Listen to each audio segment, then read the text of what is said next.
जो मुसलमानों के दुश्मन थे वो आज सत्ता की बागडोर संभाल कर बैठे हुए हैं और तुम यहाँ अपने आप को आज भी गैर संजीदा बना के बैठे हुए हो। ये तकलीफ की बात है। मुल्क के जो हालात है सब देख रहे हैं, सब समझ रहे हैं।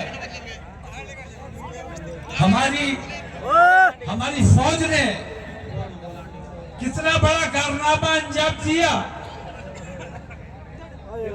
और क्रेडिट कौन ले रहा है?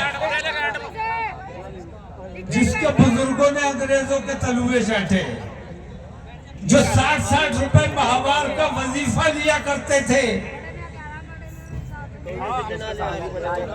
मैं इतना कहना चाहता हूं आप लोगों से कि निहायत सूझबूझ से काम लेने का वक्त है। चंद्रशेखर को अपने यहाँ से जिता के आप लोगों ने सूझबूझ का सबूत दिया है।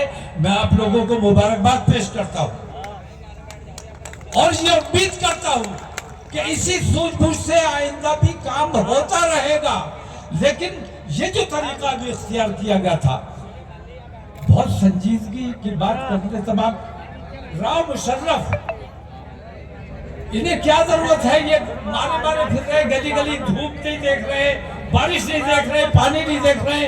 आपकी मोहब्बत में, आपकी सहूलियत के लिए, आपकी परेशानियों से लड़ने के लिए ये मारे फिरते हैं और आप गैर संजीदा जब होके सामने आते हैं तो तकलीफ होती है। हमें एक चंद्रशेखर से हमारा काम नहीं चलना है, हमें ऐसे और बहुत से चंद्रशेखर अपने यहाँ पैदा करने हैं और उसके लिए ये जरूरी है कि चंद्रशेखरों की हमें जरूरत क्यों है? असल में मुल्क आजाद हुआ है अंग्रेजों से, लेकिन मुल्क बाकायदा आजाद नहीं हुआ है। आज भी नफरतों की और गुलामी की जंजीरें दलित समाज और मुसलमान समाज पहने हुए हैं। हमें दलित समाज को और मुस्लिम समाज को मुत्तहिद होकर एक और आजादी की जंग लड़नी है और इन तमाम नफरतों से, इन तमाम बेईमानियों से हमें निजात हासिल करनी है।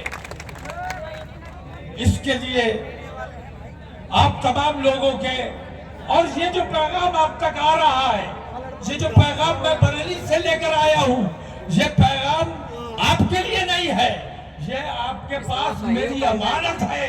अमानत छोड़कर जा रहा हूं और ये कहकर जा रहा हूं कि मैंने जो पैगाम आप तक पहुंचाया है, इस पैगाम को जहां तक हो सके, जहां तक आपके अजीज व अकारीब है, दोस्त अहबाब है, रिश्तेदार हैं, उन तक ये पैगाम पहुंचाओ। हमारे राव मुशर्रफ भाई की तंजीम को, इनके किसान यूनियन को तक़वियत पहुंचाइए। ये आपके लिए है, आपके सिपाही है, आपका काम करने के लिए है। चंद्रशेखर आज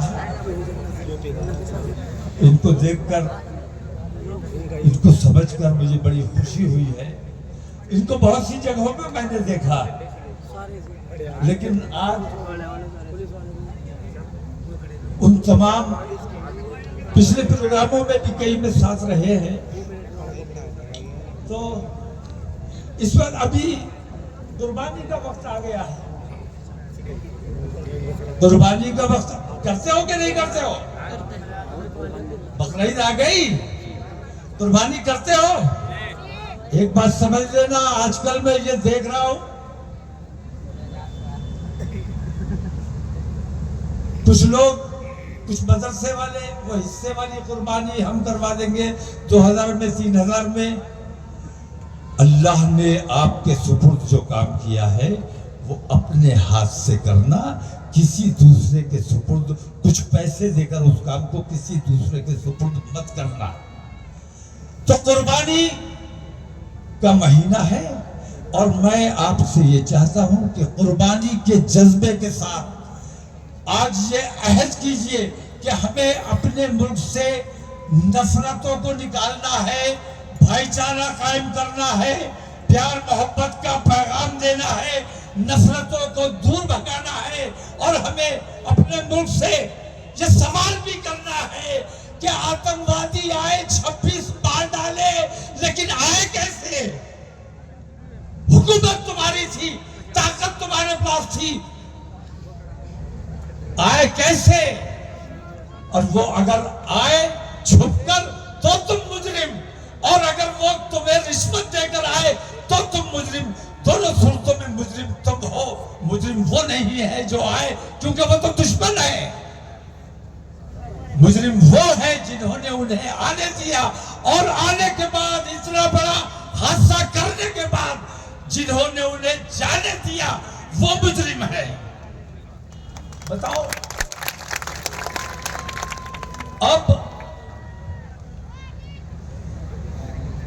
सवाल बहुत से हैं। एक वक्त हमारा था सोने की चिड़िया हिंदुस्तान, चाइना आज कहां से कहां तक घुसाया है। एक वक्त था जिस औरंगजेब से इन्हें नफरत है, उस औरंगजेब के बारे में मैं बताता हूं कि उन्होंने कैलाश मानसरोवर को चाइना से छीनकर हिंदुस्तान के हिंदुओं के हवाले किया था कि यह हिंदुओं की आस्था का केंद्र है। इतना बड़ा हिंदुस्तान था, हिंदुस्तान के टुकड़े टुकड़े जिन लोगों ने किए हैं, हमें वापस वही हिंदुस्तान बनाना है। हमें चाइना 27 अरुणाचल प्रदेश में इतना अंदर तक आ गया है कि 27 जगहों के उसने नाम तब्दील कर लिए, लेकिन मोदी अंधे और बहरे बने बैठे हुए हैं, उनको नजर नहीं आ रहा है। उनको एक ही काम आ रहा है कि किसी सूरत से हिंदू मुस्लिम करते रहो, बिहार जीत लो, बंगाल जीत लो, इसके अलावा उन्हें दूसरा काम नहीं आता है। देश को बेच लो, और बेच बेच के सब कुछ बेच चुके, तो अब उन्होंने कहा कि किसी सूरत से औकाफ पर कब्जा कर लो। वक्फ बिल ले आए, वक्फ बिल लेने के बाद मैं बताता हूं, अगर ये बिल पास हो जाता है, अगर सुप्रीम कोर्ट से हमें इंसाफ नहीं मिलता है, तो ये हमारी जायदादों पर नाजायज कब्जा करेंगे, हमारी जायदादों को बेचने का काम करेंगे। मैं इस वक्त बोलना नहीं चाहता था, मैं सिर्फ सुनना चाहता था। इंशाअल्लाह बहुत जल्द दोबारा आऊंगा। अगर आप लोगों ने संजीदगी का वादा किया और कैफ जैसे नाकारा लोगों के पीछे अगर जाओगे,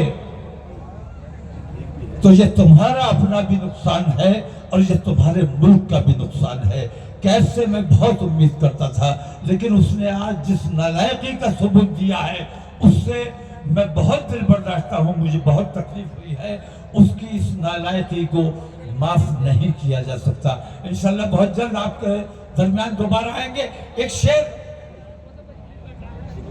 4 मिसरे आपके हवाले करके जाना चाहता हूं कि हक के शहदाई हैं। हो के नहीं हो? हक वाले हो के नहीं हो? हक के शहदाई हैं, बातिल को कुचल डालेंगे। बातिल क्या? बेईमानी, झूठ, रिश्वत, नफरत, खुदगर्जी, लालच, हक के शहदाई हैं, बातिल को कुचल डालेंगे। गर्दिशे तैर भी उलझी तो मसल डालेंगे। और हमने जिस दौर को चाहा है बदल डाला है, और जिस दौर को चाहेंगे इंशाअल्लाह बदल डालेंगे। अब नरेंद्र मोदियों जैसे लोगों से अपने मुल्क